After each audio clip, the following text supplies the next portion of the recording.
A city of 40,000 people, in the middle of a desert that gets less rain than most parking lots. No rivers, no lakes, no groundwater they could easily reach. And yet, they didn't just survive. They built one of the most sophisticated water systems the ancient world has ever produced. Sounds impossible, right? But here's what shocked me. Modern engineers ran their pipeline designs through the same computational software used to build today's city water grids. And what they found stopped them cold. The math was nearly perfect. Not pretty good for ancient people perfect. Not they got lucky perfect. Perfect.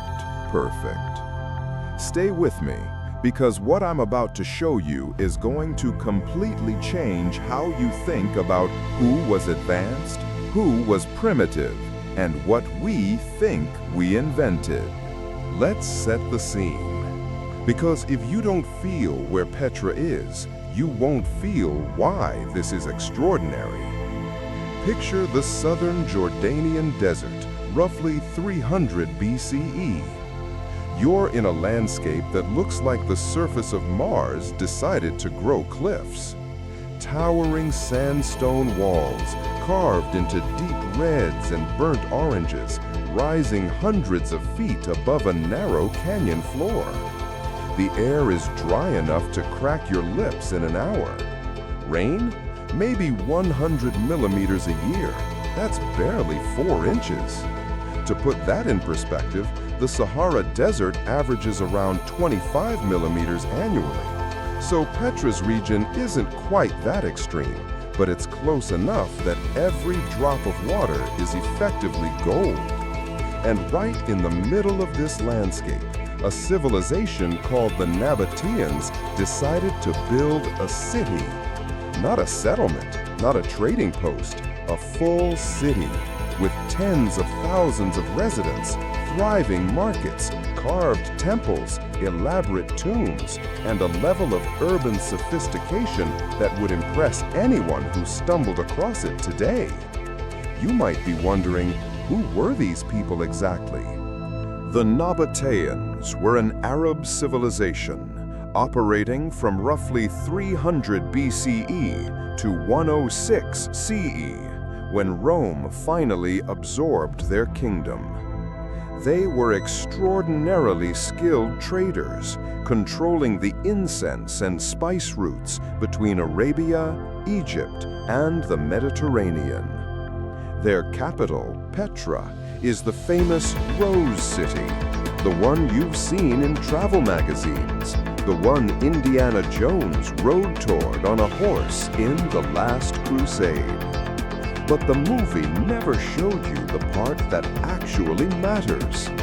Because underneath the gorgeous carved facades, beneath the dramatic canyon entrance known as the Sick, running through the bedrock itself, was an engineering system that modern hydraulic researchers describe as breathtaking. And that's not a word engineers use casually. Now, here's where it gets interesting. The Nabataeans didn't have a lake. They didn't have a river running through Petra. What they had was rain. Unpredictable, infrequent, occasionally violent rain. And they decided that was enough. Think about the audacity of that decision for a second. A modern city planner would look at that landscape and walk away. No sustainable water source, no city. That's the rule. The Nabataeans looked at the same landscape and said, "We'll engineer our way around the rule." What they built across Petra and its surrounding region is, depending on how you count it, over 200 kilometers of water pipelines, 57 individual rock-cut cisterns, 5 major reservoirs, 27 kilometers of aqueduct infrastructure, and at least 3 containment dams, all carved and constructed without mechanical equipment, in terrain that is literally solid sandstone. Let that number sit with you. 200 kilometers of pipelines in a desert 2,000 years ago. For context, that's roughly the driving distance between Washington, D.C. and Philadelphia, except instead of highway, it's precision-cut pipe channels running through one of the most inhospitable landscapes in the Middle East. But the scale alone isn't the jaw-drop moment. The jaw-drop moment is what modern engineers found when they looked at how those pipelines were built. A researcher named Charles Ortloff, a hydraulic engineer who has worked with NASA and spent decades studying ancient water systems, published a study in the MDPI Water Journal in 2020. What he did was remarkable.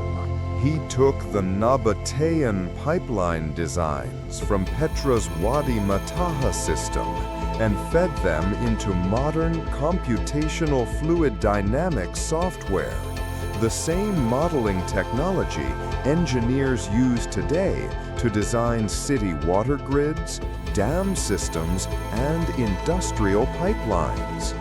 CFD software, in basic terms, simulates how fluid moves through a system and identifies inefficiencies, places where water is lost, where pressure is wrong, where the design could be better. When Ortloff ran the Nabataean designs through this software, the results were stunning.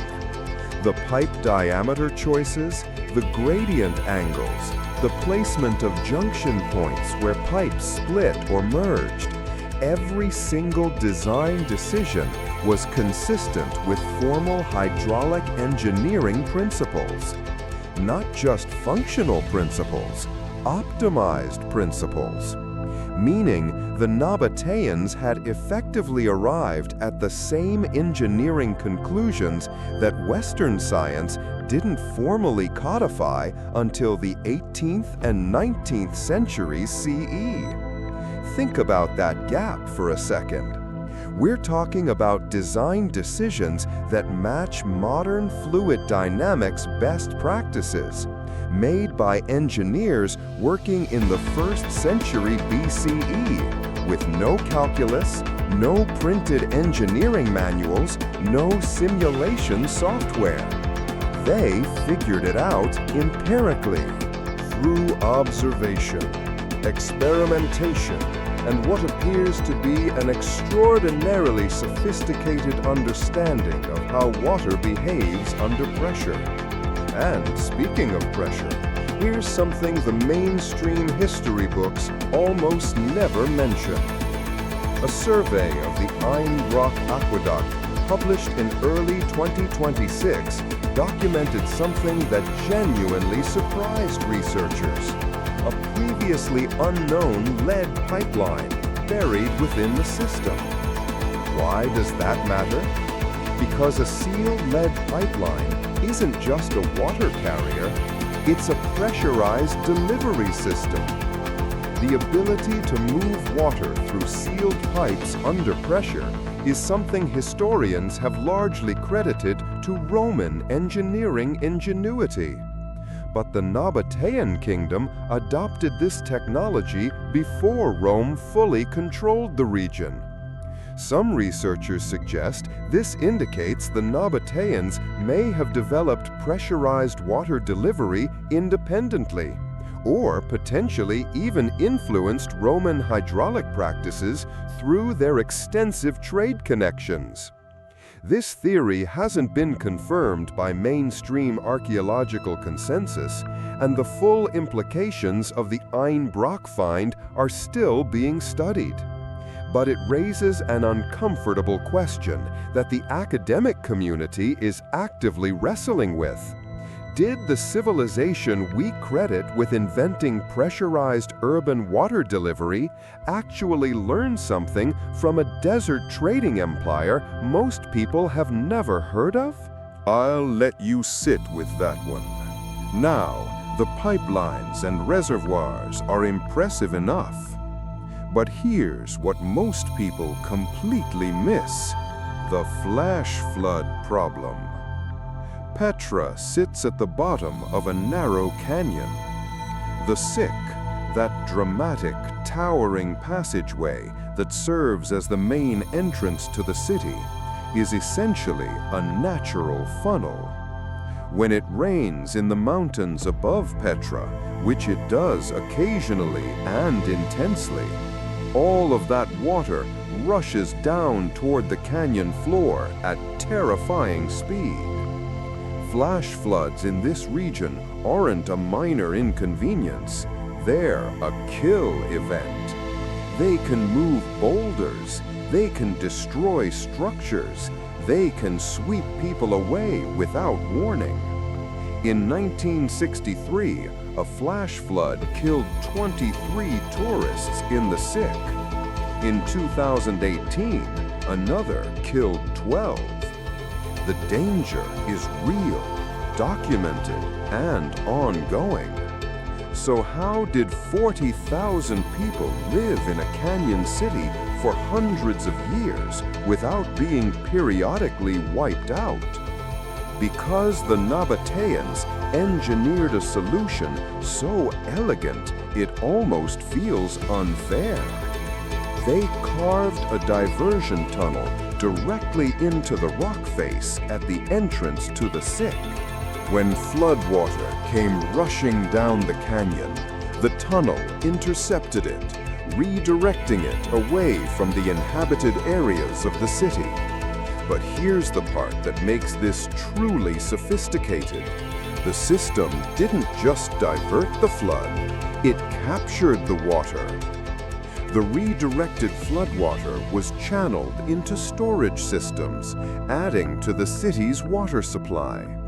One infrastructure solution, two problems simultaneously: protection from floods and water collection from floods.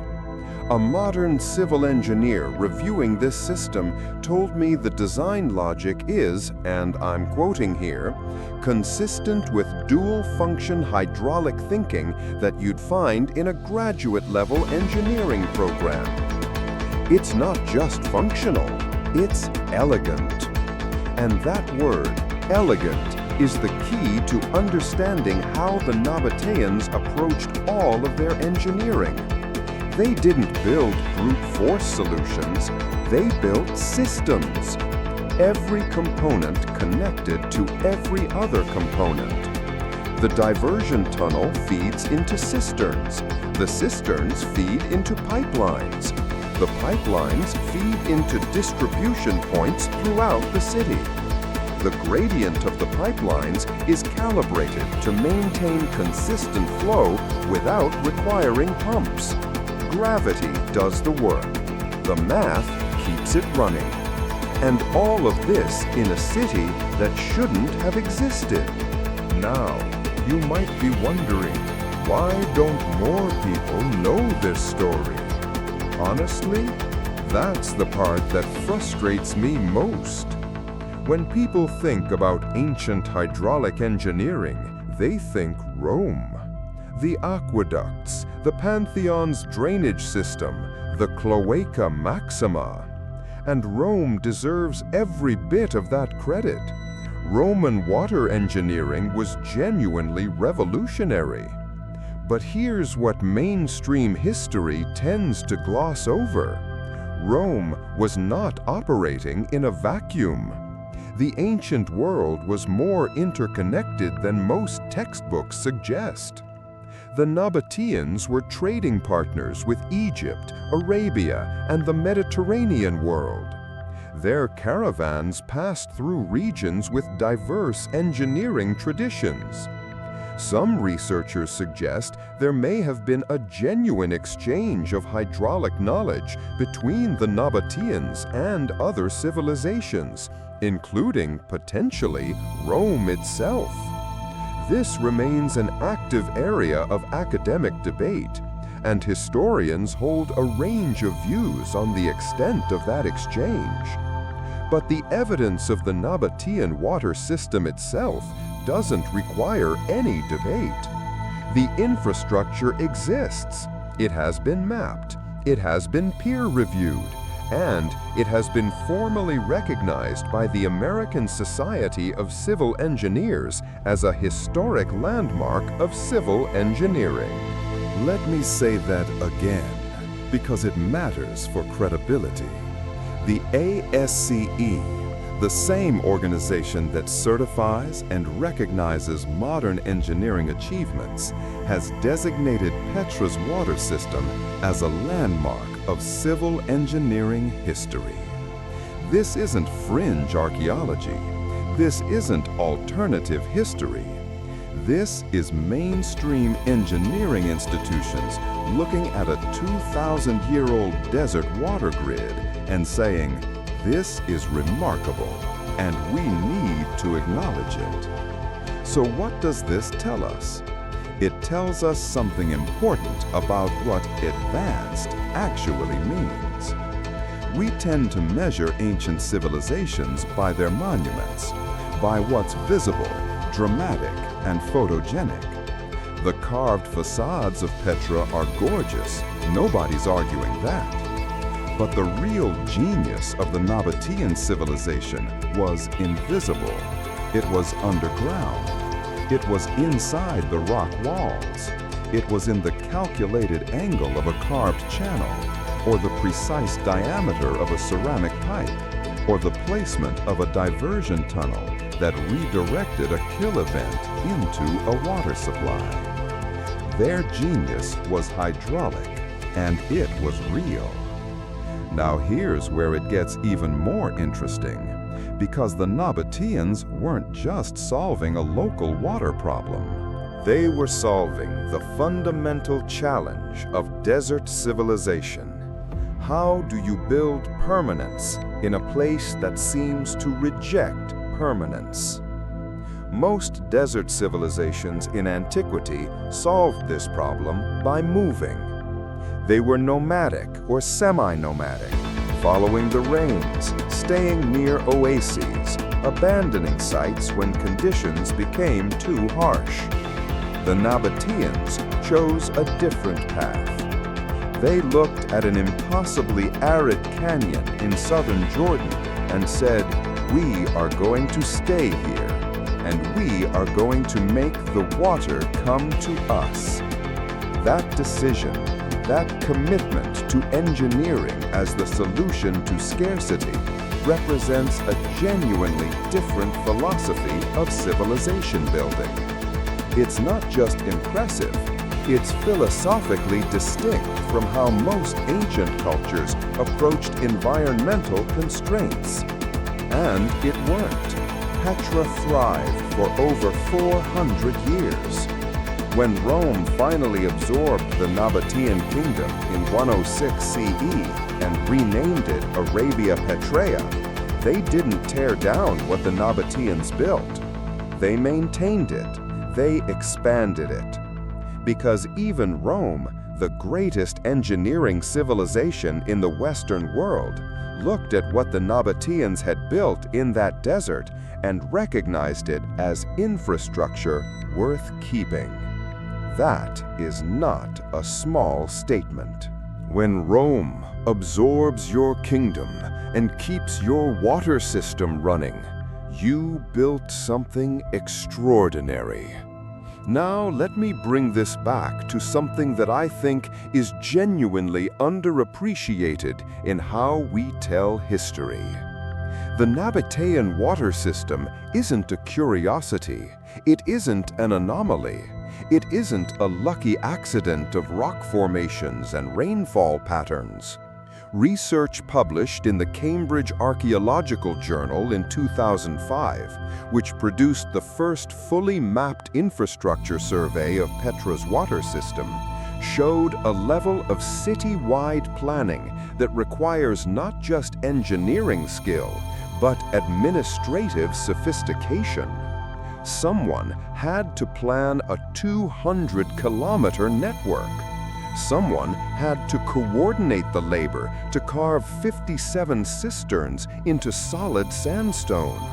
Someone had to calculate gradients across kilometers of terrain to ensure consistent water pressure throughout the city. Someone had to maintain the system, repair leaks in pressurized lead pipes, manage reservoir levels through seasonal variation. This isn't the work of talented individuals working independently.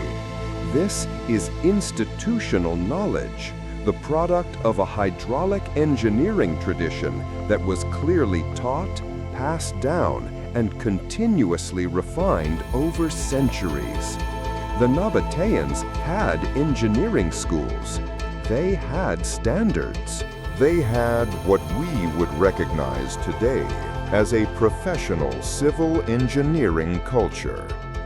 We just never called it that because it existed in a desert canyon 2,000 years ago, in a civilization most people can't find on a map. And here's the uncomfortable truth nobody admits. Not maliciously, not as a conspiracy, simply through the natural human tendency to remember what's dramatic and visible, and to undercount what's buried, carved into rock walls, and running silently through underground channels. The Nabataeans solved water scarcity at a scale and precision that modern engineers still study. They developed pressurized water delivery in a timeline that challenges the credit we give to other civilizations. They built dual-function flood control and water capture systems that reflect genuine systems-level engineering thinking. And they did all of this in one of the harshest environments a city has ever been built in, and made it last for 4 centuries. If that civilization had been located in Europe or along the Mediterranean coast, you can bet it would be in every engineering textbook ever written. The fact that it happened in a desert canyon in Jordan, created by an Arab trading civilization that most people have never studied seriously, that's not a gap in the archaeological record. That's a gap in our attention, and that gap matters. Because every civilization that gets overlooked takes a piece of the real story with it. The real story isn't that humans in some places were ahead and humans in other places were behind.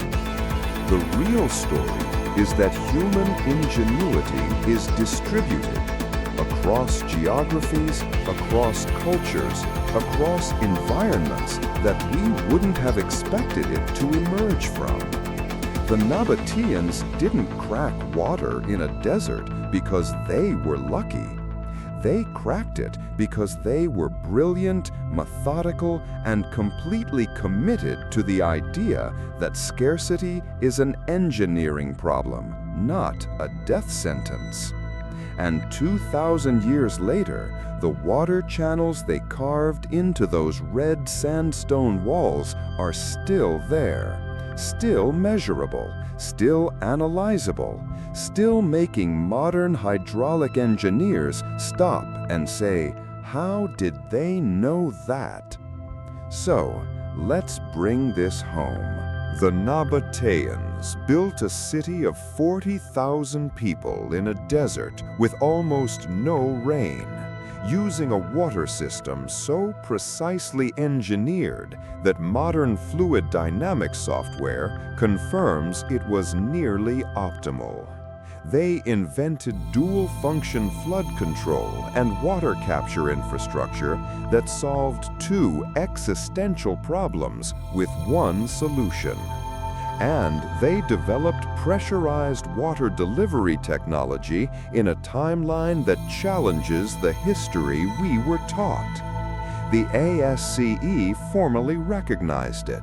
Peer-reviewed research has mapped it, and most of us had never heard of it before today. Here's the question I want you to think about. If the Nabataeans could build this in a desert with no modern tools, what other civilizations are sitting out there, completely underestimated, waiting for someone to finally look closely enough? Drop your answer in the comments. I read every single one.